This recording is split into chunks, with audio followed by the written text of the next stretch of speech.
Hi, folks. Let me just say something about my videos. I put them on here partly to allow people to work at their own pace, right? Like maybe some people have questions still about Section 3 and they want to spend some time trying to figure out those problems. And then other people are like, hey, I figured all that out yesterday, or I got help from mom last night on the homework. I totally get that. I just want to get my homework done today. So it allows those people to say, I'm just going to watch the notes. If I need some help with the section 4, I can watch these notes and figure it out, and then get my homework done in class. Maybe I do want you to spend about a half an hour of a night on homework. So if you have all your homework done from the assignment today, I want you to work on some ALEKS. Okay. Hey, look, give yourself a break. These are some challenging problems. There's a lot going on. A lot of deductive reasoning is coming into play. So if you're not getting the answers right away, or you're not figuring it out right away, don't beat yourself up, because what I show you right here might sound really simple, but when we start applying it to the homework problems, it can get a little complex. So look, we're looking at shortcuts, right? Yesterday we looked at angle similarity. That's still around. We can still use that guy. That's one of our shortcuts.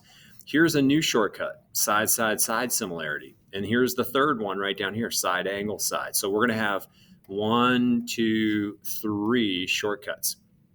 Look, this angle similarity is going to show up in today's homework. Okay, so you got to be ready for it. These two are also going to show up today. So let me show you an example. You can see we don't know anything about the angles of these two triangles, but we do know the 3 side lengths. And we know the 3 side lengths over here. So when it says determine whether the triangles are similar or not, what we want to do is match up the smallest sides, okay, in a ratio. And then we want to match up the medium sides in a ratio.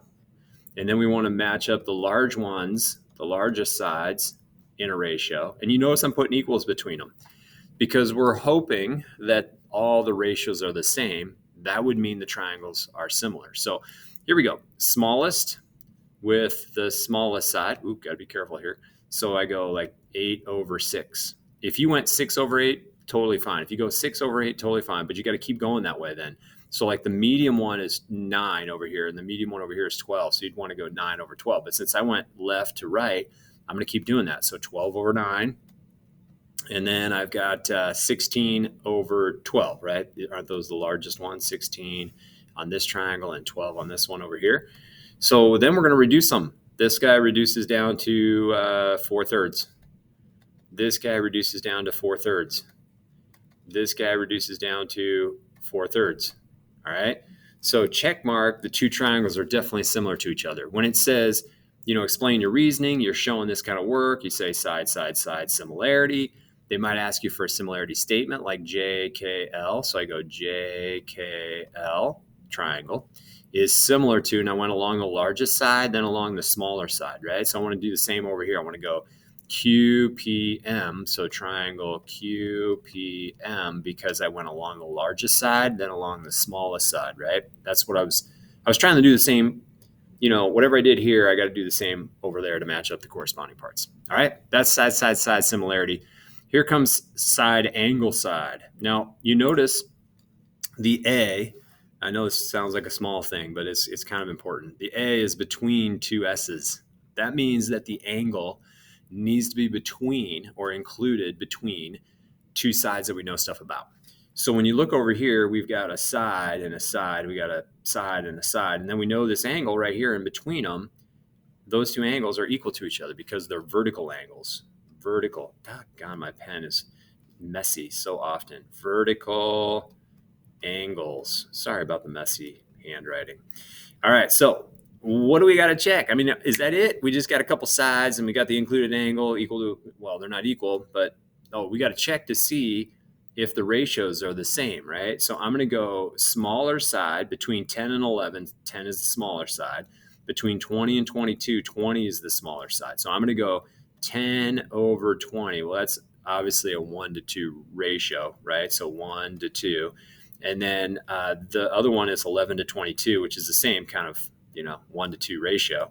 So check mark. I've got a pair of sides and a pair of sides in the same ratio, and then the included angle is vertical, right? So side angle side similarity. This is a big yes for these two triangles being similar to each other, right?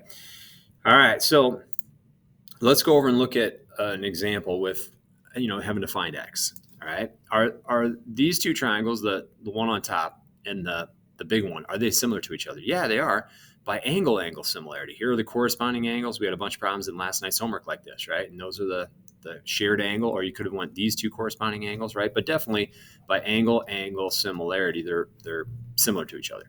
Now we got to match up corresponding parts. So I'm going to go x all over x plus 2 1/4. Well, unfortunate that they gave us a fraction here. And then I got to go 5 over 8. The whole side length is 8 long, right? So I'm going to go 5 over 8. And then I'm going to cross multiply. We worked on this, and that's why I showed all those videos on homework. I get 8x equals 5x plus, oh boy, 5 times 2 is 10, and 5 1/4 is 1 1/4. So I've got 11 1/4, 11 1/4, and then I subtract, I get 3x equals 11 1/4. I'm going to make this 45 fourths, and I'm going to show a little bit of my fraction skills. I'm going to divide by 3 on both sides. When you divide a fraction by a number, you multiply by its reciprocal, right? So I get x is equal to 45, let me try again, 45 fourths times 1/3. That ends up being, well, 3 goes into 45 15 times. So I could divide before I multiply, and I end up with 15 fourths. That's 3 3/4, I think, right? All right. So without Desmos, I was able to come up with an answer. Let's do number 7 from homework together. Okay. This is one of your homework problems. So are the two triangles similar to each other? That's the first thing we need to determine. Well, I got a pair of angles. It'd be nice if I had another pair of angles, but they don't show me any other angles. Let's go for side angle side. So I'm going to choose the smaller side over the smaller side. So 6.75 over 3. And then I'm going to take the next side, the 9, and I'm going to put it over 4. Ooh, how could we? I didn't mean that to sound so dorky. Ooh, what I'm saying is, how do we know this ratio is equal to that ratio? Well, we could cross multiply and just see if they come out to be the same thing. So 27 that way, 4 times 6.75, let's see, that'd be 24, and then 3/4 of 4 is 3, so I'd get 27. Yeah, check mark. I mean, if they cross multiply and give you the same number either way, then this ratio equals this ratio. All right.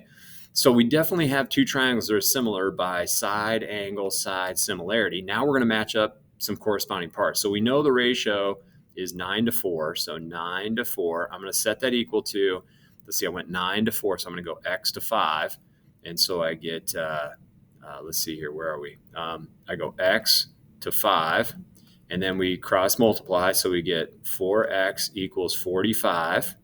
And we divide by 4, and it goes into there 11 1/4 times. So my x is 11 1/4, all right, on number 7.